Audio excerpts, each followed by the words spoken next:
On se retrouve aujourd'hui avec une toute nouvelle vidéo sur la pleine lune en Scorpion.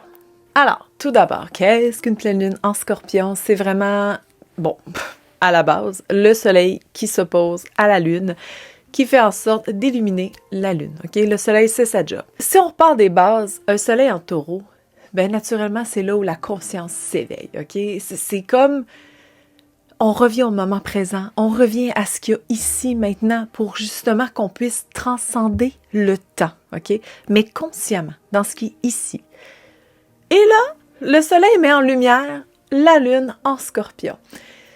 Une lune en Scorpion, c'est deep, c'est profond, c'est tellement transformateur, c'est le Phoenix Rising, là, c'est pas plus simple que, c'est pas plus compliqué que ça, là, ok? Mais c'est là où on veut pas aller. En fait, c'est là où l'ombre fait surface. On parle vraiment d'un côté qui est inconscient pour que justement la conscience du soleil en taureau vienne révéler en fait des parts inconscientes de nous pour créer en fait cette transformation-là intérieure. C'est honnêtement pas la pleine lune la plus facile, d'autant plus que les pleines lunes sont là pour faire réagir, pour réveiller, mettre en lumière des parts de nous. Mais ce que je trouve beau, c'est qu'en fait, une pleine lune comme ça, c'est que ça met en lumière les parts qui ont besoin d'être mises en lumière. Donc là, c'est à voir, est-ce qu'on le fait? Est-ce qu'on le met en lumière? Qu'est-ce qu'on va aller toucher? Parce que l'énergie du Scorpion, on dirait que je pense tout le temps aux pirates, mais en fait, c'est vraiment le côté de percevoir les trésors qui sont cachés, puis c'est d'aller chercher, puis c'est de creuser. Je veux dire, regarde, on va revenir dans l'histoire des Espagnols, ok, avec leur navire et, mon Dieu, qu'il y a des richesses dans le fond de l'océan avec eux autres, parce qu'il y a eu beaucoup, malheureusement, de bateaux, de navires qui ont coulé. Ben, on va aller creuser, puis on creuse encore après toutes ces décennies pour trouver le trésor, ok? Les trésors, parce qu'il en reste vraiment beaucoup, by the way, si tu veux partir à la recherche. Mais c'est vraiment c'est ça, en fait, l'énergie de la pleine lune en Scorpion, c'est de creuser exactement là où il faut creuser pour aller chercher les trésors qu'on porte à l'intérieur de nous.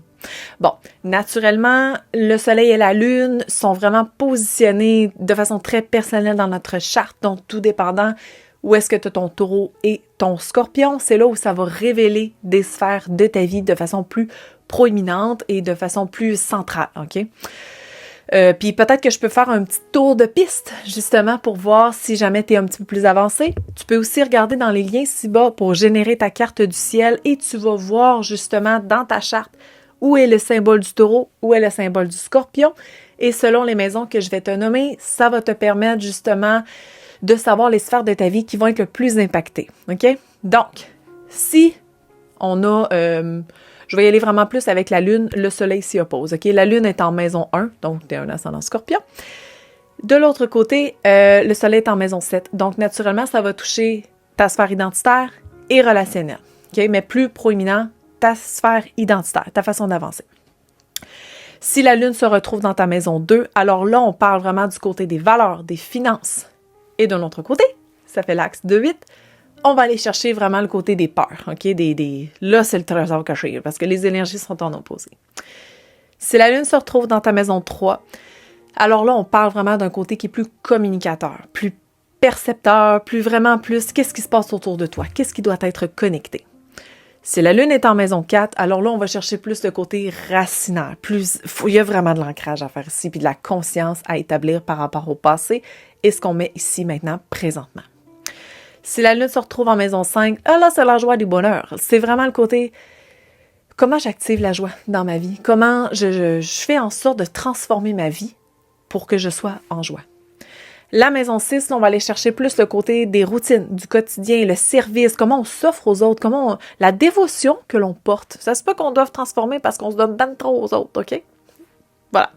Si la lune se retrouve en maison 7, donc là, on tombe dans des maisons de contribution de 7 à 12, eh bien, dans maison 7, on va aller chercher vraiment le côté très, très relationnel, collaboration, partenariat, quelque chose à transformer là-dedans. Des fois, il y a vraiment l'énergie toxique aussi relationnelle, qui a un bon petit ménage à faire là-dedans. Donc, avec le soleil en taureau, on prend conscience de la toxicité relationnelle si ça nous s'applique à nous, bien sûr. Lune en maison 8, alors là, t'es un ascendant bélier, fait que c'est clair qu'il y a de quoi faire ici, là. Mais la lune en maison 8, ça va aller toucher vraiment le fond du fond, ok? Là, les trésors, on va aller les chercher. Il faut vraiment aller à la profondeur de soi, puis la pratique de shadow work peut être très importante.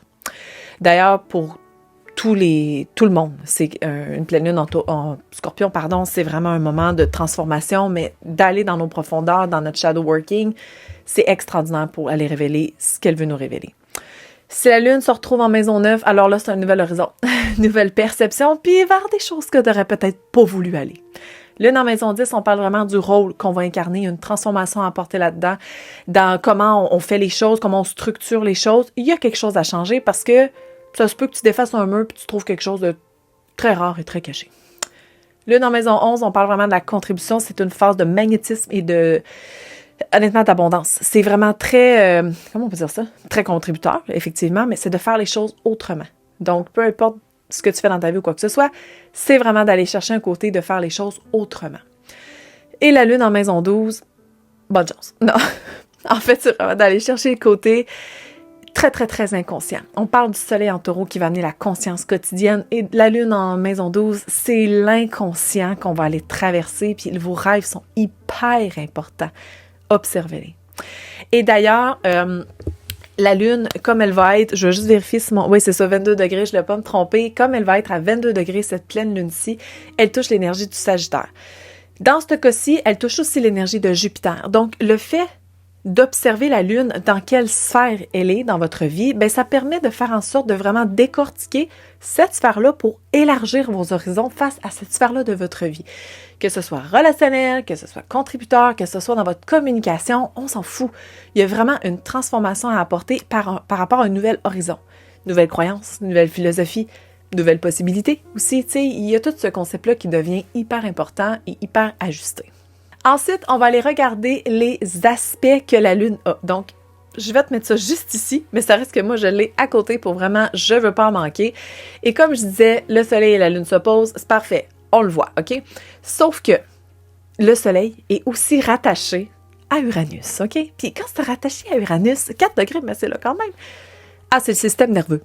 Donc, naturellement, notre système nerveux veut nous faire comprendre consciemment ce qui ne fonctionne pas, ce qui doit être transformé, ce qui doit renaître, ce qui doit être révélé. OK? On parle de secrets, de petites cachotteries ici. Fait que ça, je trouve ça vraiment intéressant parce que ça peut vraiment amener une pleine conscience extraordinaire. Je vous suggère pendant cette pleine lune-là d'aller en nature. Honnêtement, de connecter avec ce qui est ici maintenant, prendre le temps de manger, rajouter de l'aloès dans votre eau, par exemple. Tu sais, c'est un exemple, mais juste faire les choses plus consciemment aux alentours du 12 mai, c'est vraiment the best, OK? Et de l'autre côté, la lune, elle est connectée aussi avec Juno en Scorpion. Ça ici, Juno en Scorpion, c'est vraiment le côté de l'astéroïde très relationnel, intime, mais elle est en rétrograde. Donc, cette pleine lune-là va nous faire voir tout le côté relationnel qu'on n'aime pas. Que ça peut être à l'extérieur de nous, ça peut être autant personnel, professionnel, on s'entorche, OK? C'est vraiment les relations les plus intimes, mais ça peut être la relation avec soi aussi. Il y a une transformation à apporter, il y a un truc qui est différent à faire pour que la relation avec soi-même soit aussi beaucoup plus consciente. Ça peut être la façon qu'on se nourrit, la façon qu'on prend soin de notre corps, parce qu'on va se le dire, le soleil en taureau touche les 5 sens. Et Uranus va nous le montrer au niveau de notre système nerveux, donc il y a des révélations, il y a des compréhensions qui vont venir en fonction de tout ça. Fait que la lune en conjonction avec Juno, c'est beau parce qu'elle nous montre nos besoins émotionnels, nos besoins par rapport à nous, par rapport aux autres, par rapport à tout type de relations les plus intimes que l'on porte. Ce qu'il faut faire attention, c'est plus le côté dark side du Scorpion, ce qui est normal, OK? On a tout du dark side, là. Mais avec la lune en Scorpion, ben ça va faire en sorte justement d'aller percer les mystères pour faire en sorte de ouf, ça c'est non. La tromperie, les secrets, les peurs, les tabous, tout ça là. Ça va se révéler.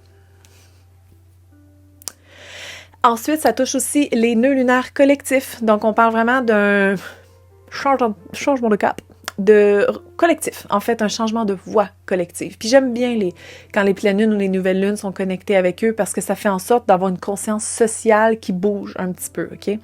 Et dans ce cas-ci, ben, c'est en Vierge et en Poisson, donc on doit quitter le côté perfectionniste, que tout doit être parfait et cohérent pour aller vers plus le côté de l'intuition et de la connexion entre nous pour, justement, comme j'expliquais, aller chercher les pépites, mais vous n'êtes pas obligé de le faire tout seul. Tu sais, ça peut être même dans un projet que vous avez.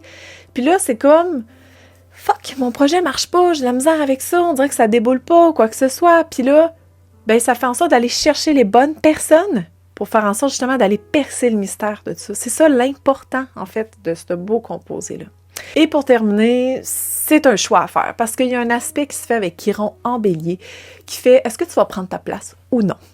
Donc, par rapport à cette pleine lune-là, on transforme les choses dans tout ce que j'ai dit dans cette vidéo-ci, mais on prend conscience de je prends le lead ou non de le faire. Peu importe, on s'en fout. Il y a vraiment un côté très positif à aller chercher l'identité de soi et prendre le lead et avoir l'audace de changer ce qui doit être changé. Alors voilà, si tu as envie de vraiment plus comprendre le côté de l'ascendant conscient, l'ascendant déconscient, puis là je le dis comme ça a l'air bizarre, mais toutes les planètes conscientes et inconscientes que tu portes, tu peux t'inscrire à mon atelier le 27 mai prochain. C'est gratuit, disponible en rediffusion. Ça va vraiment te permettre de comprendre ton côté natal beaucoup plus profondément. Tout est dans la description ci-bas. Ah, puis by the way, merci de partager, ça me fait toujours plaisir de voir ces partages-là. Tu peux commenter pour mousser un peu la vidéo, ça aussi ça m'aide à continuer de créer du contenu pour vous.